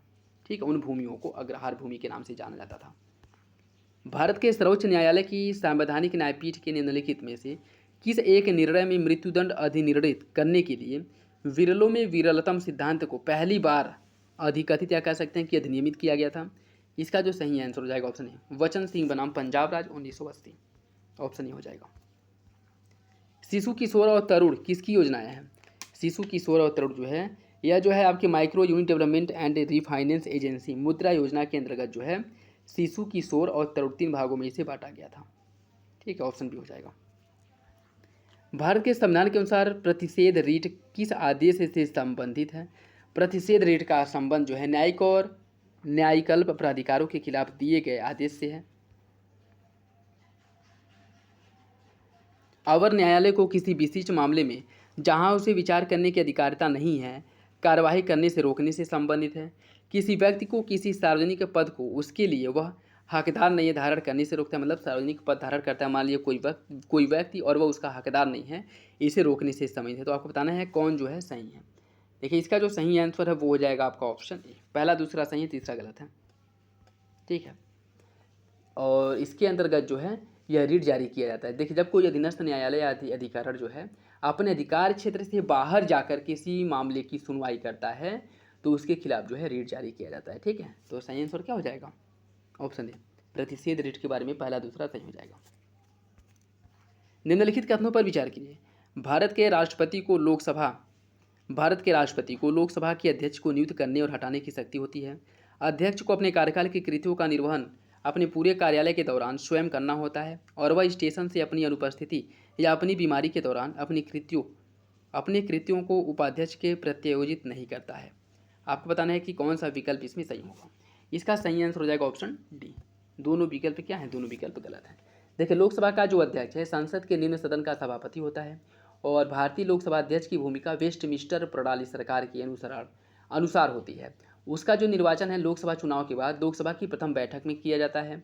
वह संसद के सदस्यों में से ही 5 वर्ष के लिए चुना जाता है और इस पद पर चुने जाने के बाद लोकसभा का विघटन होने के बाद भी नई लोकसभा के गठन तक जो है वह जो है उसकी अध्यक्षता करता है। ठीक है, तो दोनों विकल्प क्या हो जाएंगे? गलत हो जाएंगे।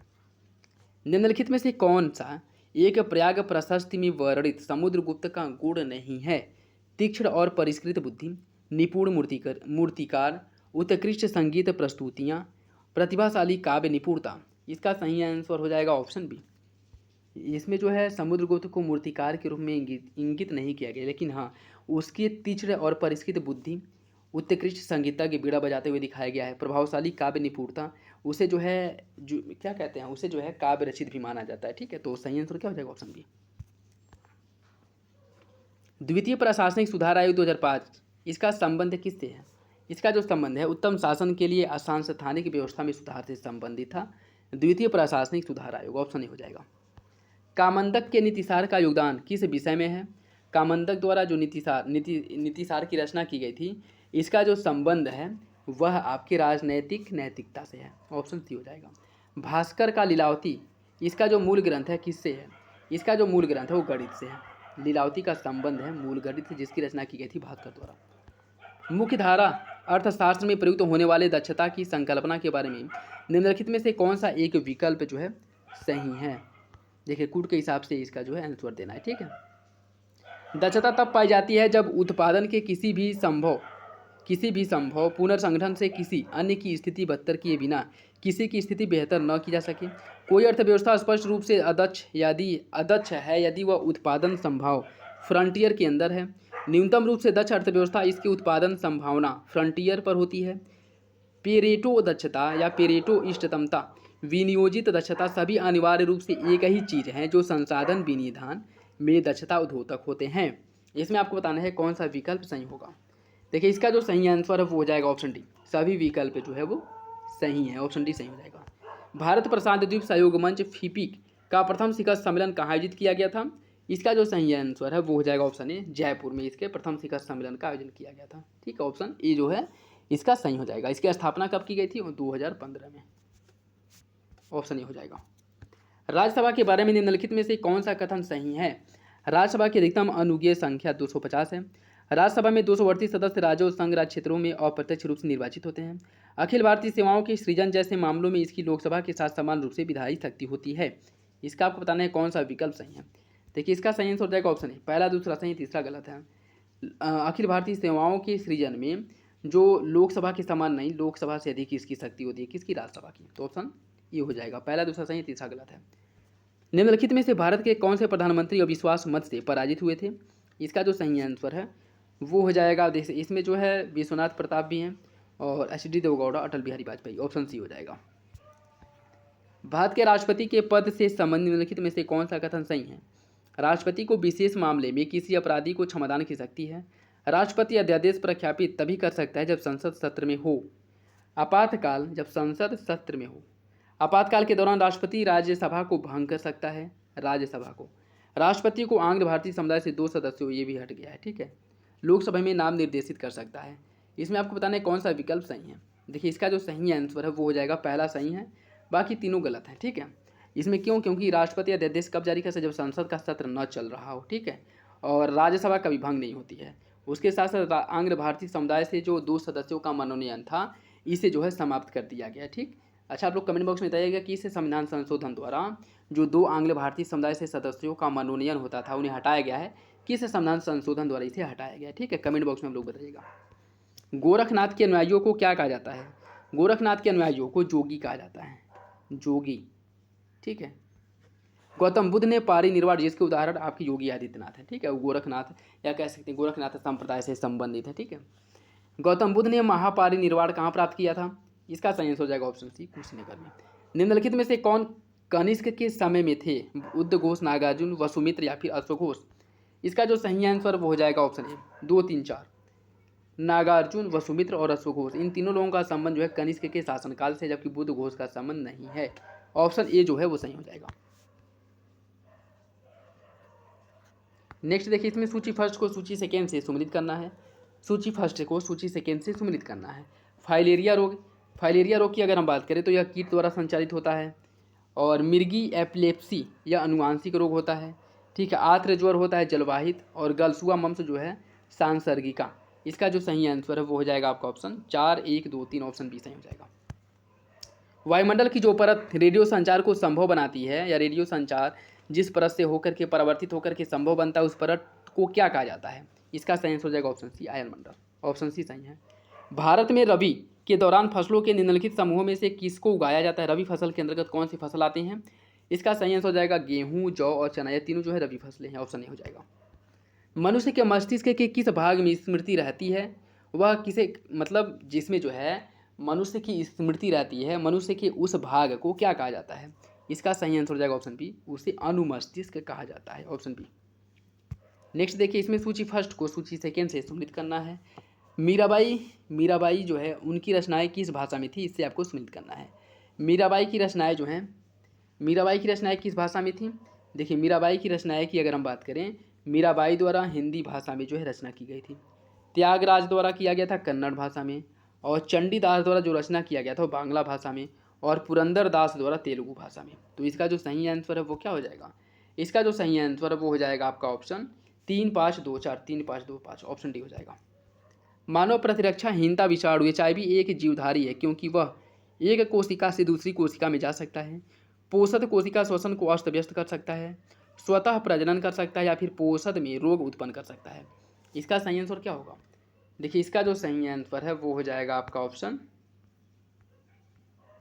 सी, यह स्वतः प्रजनन कर सकता है। ऑप्शन सी। नेक्स्ट देखिए, इसमें सूची फर्स्ट को सूची सेकेंड से सम्मिलित करना है। सूची फर्स्ट को सूची सेकेंड से सम्मिलित करना है। विटामिन ए की कमी से कौन सा रोग होता है? विटामिन ए की कमी से अगर हम बात करें, विटामिन ए की कमी से होता है रतौंधी।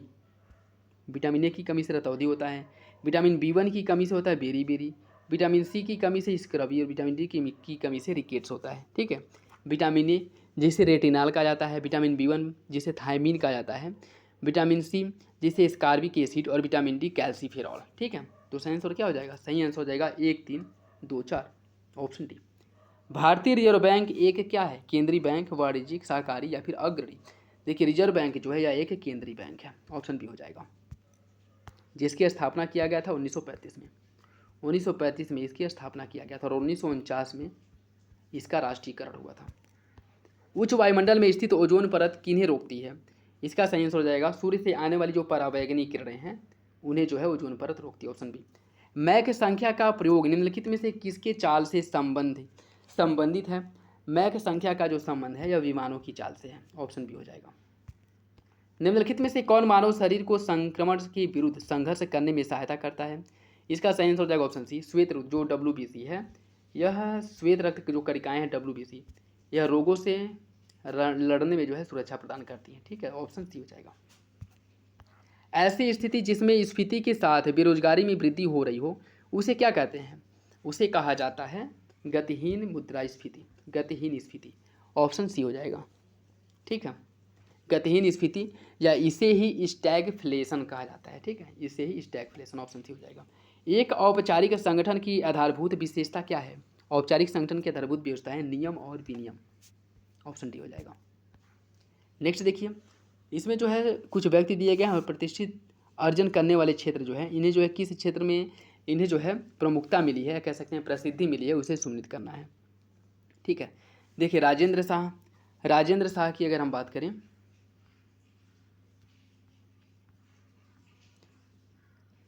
इसका जो सही आंसर है वो हो जाएगा ऑप्शन बी। ठीक है, ऑप्शन बी इसका सही है। ठीक है, 5, 4, 2, 3, 5, 4, 2, 3। ठीक है, नेक्स्ट देखिए, निम्नलिखित में से कौन सा एक सार्वजनिक क्षेत्र का रक्षा उपक्रम नहीं है? इसका सही आंसर हो जाएगा option D, Hindustan shipyard limited. Hindustan shipyard limited. Next देखिए, इसमें सूची फर्स्ट को सूची सेकेंड से सम्मिलित करना है। कुछ रक्षा प्रशिक्षण संस्थान दिए गए हैं और उसका स्थान दिया गया है। ठीक है, सेना शारीरिक प्रशिक्षण संस्थान महू, यह कहाँ पे है? सेना शारीरिक शिक्षण संस्थान महू जो है यह कहाँ पे है? इसकी अगर हम बात करें, यह है आपकी पुणे में है, पुणे में है। रक्षा प्रबंधन कॉलेज जो है सिकंदराबाद में है। नौसैनिक इंजीनियरिंग संस्थान है आपके लोनावाले में। दूरसंचार है आपका डॉक्टर अंबेडकर नगर स्कूल। ठीक है, इसका सही आंसर हो जाएगा ऑप्शन सी 3, 2, 4, 1। निम्नलिखित में से नदियों की लंबाई का सही अवरोही क्रम क्या है? नदियों की लंबाई का सही अवरोही क्रम हो जाएगा आपका ब्रह्मपुत्र, गंगा, गोदावरी और नर्मदा। ऑप्शन है। कर्क रेखा निम्नलिखित में से किन देशों में से होकर के गुजरती है? इसका सही आंसर हो जाएगा ऑप्शन सी भारत और सऊदी अरेबिया, इन दोनों से होकर के कर्क रेखा गुजरती है। Option C. निम्नलिखित कथनों पर विचार कीजिए। संविधान सभा ने अपना कार्य करना दिसंबर 1946 से प्रारंभ किया। जवाहरलाल नेहरू संविधान सभा के अध्यक्ष थे। संविधान सभा ने भारत का संविधान 26 नवंबर 1949 को अंगीकृत किया था। इसका सही आंसर क्या होगा? इसका सही आंसर हो जाएगा ऑप्शन बी। पहला तीसरा सही, दूसरा गलत है, क्योंकि जवाहरलाल नेहरू संविधान सभा के अध्यक्ष थे, यह गलत है। ठीक है, इसकी अगर हम बात करें, संविधान सभा के जो अध्यक्ष थे अस्थायी अध्यक्ष थे सच्चिदानंद सिन्हा और अस्थायी अध्यक्ष डॉक्टर राजेंद्र प्रसाद थे। ऑप्शन बी हो जाएगा। निम्नलिखित कथनों पर विचार कीजिए। संविधान का जो 42वां संशोधन अधिनियम था आपात स्थिति में अधिनियमित किया गया था। इस अधिनियम के अधीन संशोधन द्वारा उच्चतम न्यायालय और उच्च न्यायालय की अधिकारिता को सीमित कर दिया गया था। उनकी जो शक्तियां हैं उनको कम कर दी गई थी। इसका सही आंसर क्या होगा? इसका सही आंसर हो जाएगा ऑप्शन सी। दोनों विकल्प आपका सही है। संघ तथा राज्यों के विनिर्दिष्ट वित्तीय संबंधों पर राष्ट्रपति को सिफारिशें निम्नलिखित में से कौन देता है? राष्ट्रपति की जो सिफारिश देता है वित्त आयोग द्वारा सिफारिश दी जाती है। ऑप्शन सी सही हो जाएगा। निम्नलिखित कथनों पर विचार कीजिए। भारतीय रेल को 7 क्षेत्रों अर्थात 7 जोनों में बांटा गया है। भारतीय रेल के 150 वर्ष में जन शताब्दी रेलगाड़ी शुरू की गई थी। अनुसंधान, डिजाइन व मानक संगठन जो तकनीकी मामलों में भारतीय रेल के परामर्शदाता के रूप में सेवारत है, इलाहाबाद में स्थित है। इसका सही आंसर क्या होगा? इसका सही आंसर हो जाएगा ऑप्शन सी। दूसरा सही है, अन्य विकल्प जो है तो यह दोनों गलत है। ठीक है। निम्नलिखित कथनों पर विचार कीजिए। पृथ्वी के ध्रुवीय व्यास की लंबाई उसके भूमध्यवर्तीय व्यास की लंबाई से लगभग 20 किलोमीटर अधिक है। भूपटल में सबसे अधिक प्रचुर मात्रा ऑक्सीजन की है। उत्तर अयनात को सूर्य की किरणें कर्क रेखा पर ऊर्ध्वाधर पड़ती हैं। इसका सही आंसर क्या होगा? देखिए, इसका जो सही आंसर हो जाएगा ऑप्शन सी। दूसरा और तीसरा सही है, पहला गलत है। पृथ्वी के ध्रुवीय व्यास की लंबाई उसके भूमध्यवर्ती व्यास की लंबाई से लगभग 40 किलोमीटर अधिक है, यह गलत है। ठीक है, कम होता है। ठीक है, दूसरा तीसरा सही है, पहला गलत है। ऑप्शन सी हो जाएगा। भारत में जब क्रिप्स शिष्टमंडल आया था उस समय भारत का वायसराय कौन था? उस समय भारत का वायसराय जो है लिनलीथगो था। ऑप्शन बी हो जाएगा। क्रिप्स मिशन जिस समय आया था, और अगर हम बात करें इसकी तो क्रिप्स मिशन जो है यह 1942 में 1942 में क्रिप्स मिशन भारत आया था। बी हो जाएगा। निम्नलिखित कथनों पर विचार कीजिए। भारत ने 15 अगस्त 1927 को डोमिनियन का दर्जा छोड़ दिया।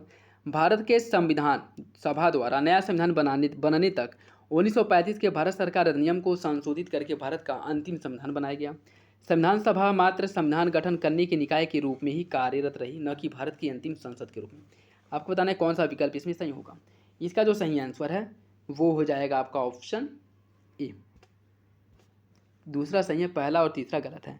देखिए, संविधान सभा जो है संविधान सभा और संसद दोनों रूप में कार्यरत करती रही जब तक कि संविधान सभा का गठन न हो जाए। ठीक है, तो पहली संसद जो है वो संविधान सभा ही थी। ठीक है, तो तीसरा आपका गलत हो जाएगा। बात करें अगर पहले की, डोमिनियन स्टेट का दर्जा जो है 1947 कब छोड़ा गया था? 14 अगस्त 1947 को डोमिनियन स्टेट का दर्जा छोड़ दिया गया था। तो सही आंसर क्या हो जाएगा? ऑप्शन दूसरा सही है, पहला तीसरा गलत है। नेक्स्ट देखिए, इसमें सूची फर्स्ट को सूची सेकेंड से सम्मिलित करना है। सूची फर्स्ट को सूची सेकेंड से सम्मिलित करना है। इसकी अगर हम बात करें, नंदा देवी कहाँ पे है? नंदा देवी है आपकी उत्तराखंड में। केवलादेव राष्ट्रीय उद्यान कहाँ पे है? केवलादेव राष्ट्रीय उद्यान जो है यह है आपके राजस्थान में है। मानस है असम में, गिर है गुजरात में। इसका सही आंसर क्या होगा? इसका सही आंसर हो जाएगा 5, 1, 2, 3, ऑप्शन बी। निम्नलिखित में से कौन सी एक भाषा संयुक्त राष्ट्र संघ की आधिकारिक भाषा नहीं है? अरबी, रूसी, जर्मनी या फिर चीनी? इसका जो सही आंसर है वो हो जाएगा ऑप्शन डी। जर्मन जो है यह संयुक्त राष्ट्र की भाषा नहीं, जबकि रूसी, अरबी और चीनी यह संयुक्त राष्ट्र की भाषा है। ऑप्शन डी हो जाएगा। निम्नलिखित में से कौन एक संयुक्त राष्ट्र संघ का प्रमुख अंग नहीं है? अंतर्राष्ट्रीय न्यायालय, आर्थिक एवं सामाजिक परिषद, न्याय परिषद या खाद्य एवं कृषि संगठन? इसका सही आंसर हो जाएगा ऑप्शन डी, खाद्य एवं कृषि संगठन, FAO। यह जो है आपके संयुक्त राष्ट्र का भाग या उसका अंग नहीं है। ठीक है, ऑप्शन डी हो जाएगा। नेक्स्ट देखिए, चिल्का झील कहाँ पे है? इसे जो है सूची फर्स्ट को सूची सेकेंड से सम्मिलित करना है। चिल्का झील की अगर हम बात करें, चिल्का झील है उड़ीसा में, ठीक है। अलपुझा है केरल में। अंगुदा किला जो है इसकी अगर हम बात करें तो यह हैदराबाद में है। और सेलुलर जेल है पोर्ट ब्लेयर में। इसका जो सही आंसर हो जाएगा आपका ऑप्शन 2, 1, 4, 3 ऑप्शन ए पहला है, ऑप्शन ए सही हो जाएगा। निम्नलिखित कथनों पर विचार कीजिए। लॉर्ड मिंटो की भारत की वायसराय के रूप में अवधि के दौरान बंगाल को 2 भागों में बांट दिया गया था। जब भारत में साइमन आयोग आया उस समय भारत के वायसराय इरविन थे। भारत सरकार ने 1919 को मॉन्टेग्यू चेम्सफोर्ड सुधार के नाम से जाना जाता है। इसका जो सही आंसर है वो क्या होगा? देखिए, इसका जो सही आंसर है वो हो जाएगा ऑप्शन सी। पहला और तीसरा सही है, दूसरा गलत है। जब भारत में साइमन आयोग आया उसमें भारत के वायसराय लॉर्ड इरविन थे, यह गलत है, ठीक है। देखिए, इसकी अगर हम बात करें, देखिए इसमें जो है जिस समय साइमन कमीशन भारत आया था उस समय जो है, जिस समय भारत साइमन कमीशन भारत आया था उस समय भारत के जो वायसराय थे वह इरविन नहीं थे, ठीक है। बंगाल का विभाजन 1905 में हुआ था कर्जन के शासनकाल में, ठीक है। इसमें जो है देखिए क्वेश्चन नंबर 140, इसका सही आंसर क्या हो जाएगा? सही आंसर हो जाएगा ऑप्शन ए। दूसरा तीसरा सही है, पहला गलत है, ठीक है। लॉर्ड मिंटो भारत के वायसराय के रूप में अवधि के दौरान बंगाल का विभाजन हुआ था, यह गलत है, यह गलत है। बंगाल का जो विभाजन हुआ था वो कर्जन के शासनकाल में हुआ था 1905 ईस्वी में, ठीक। अन्य दोनों विकल्प आपके सही हैं, तो सही आंसर क्या हो जाएगा? Option A. भारत के संविधान के निम्नलिखित संशोधनों में से किसके द्वारा भारतीय नागरिकों के मूल कर्तव्यों को निर्धारित किया गया था? किस संशोधन द्वारा किया गया था आपको बताना है। देखिए, इसका जो सही आंसर हो जाएगा ऑप्शन सी। 42वां संविधान संशोधन द्वारा जोड़ा गया था, ऑप्शन सी हो जाएगा। निम्नलिखित कथनों पर विचार कीजिए। भारत के राष्ट्रपति किसी भी समय अध्यादेश प्रख्यापित कर सकता है यदि उसको यह समाधान हो जाए कि ऐसी परिस्थिति विद्यमान है जिस कारण तुरंत कार्रवाई करने की आवश्यकता है। भारत के उपराष्ट्रपति को उनके पद के लिए पुनः भी चुना जा सकता है। इसका सही आंसर क्या होगा? इसका जो सही आंसर है वो हो जाएगा ऑप्शन सी। दोनों विकल्प इसके सही हैं, दोनों विकल्प सही हैं। निम्नलिखित उम्मों में से कौन सा सुमिलित नहीं है? जीवा Milkha Singh athletics, Pankaj Advani विलियर्ड्स snooker, Jhulan Goswami cricket और तानिया सचदेव शतरंज। इसमें बताना है कौन सा विकल्प गलत है। इसका सही आंसर हो जाएगा ऑप्शन ए। जीव मिल्खा सिंह जो है गोल्फ खेल से संबंधित है, न कि एथलेटिक्स से, ऑप्शन ए हो जाएगा। निम्नलिखित में से हैरी पॉटर नामक पुस्तक श्रृंखला का लेखक कौन है? हैरी पॉटर नामक श्रृंखला पुस्तक का जो लेखक है वो जेके रोलिंग, ऑप्शन ए हो जाएगा।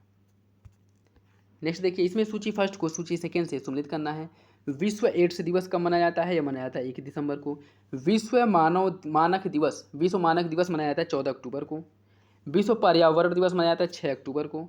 विश्व पर्यावरण दिवस जो है वह 6 अक्टूबर को मनाया जाता है। 6 अक्टूबर, ये देखिए गलत दिया है, ठीक है। 6 अक्टूबर को मनाया जाता है विश्व पर्यावरण दिवस।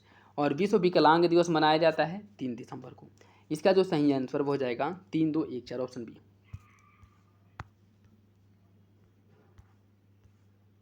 हिंडाल्को स्थापित है कहाँ पे? हिंडाल्को कहाँ पे है ये आपको बताना है। हिंडाल्को की बात करें तो ये रेणुकूट में है। उत्तर प्रदेश के रेणुकूट में हिंडाल्को स्थित है। उत्तर प्रदेश उद्योग बंधु योजना का उद्देश्य क्या है? उत्तर प्रदेश में उत्पादित वस्तुओं के निर्यात को प्रोत्साहित करना, औद्योगिक इकाइयों की समयबद्धता स्थापना सुनिश्चित करना, औद्योगिक श्रमिकों को तकनीकी प्रशिक्षण प्रदान करना, या फिर व्यवसाय प्रशासन में प्रशिक्षण प्रदान करना। इसका जो मुख्य उद्देश्य है वह औद्योगिक इकाइयों की समयबद्ध स्थापना को सुनिश्चित करना, ऑप्शन बी हो जाएगा। नेक्स्ट देखिए,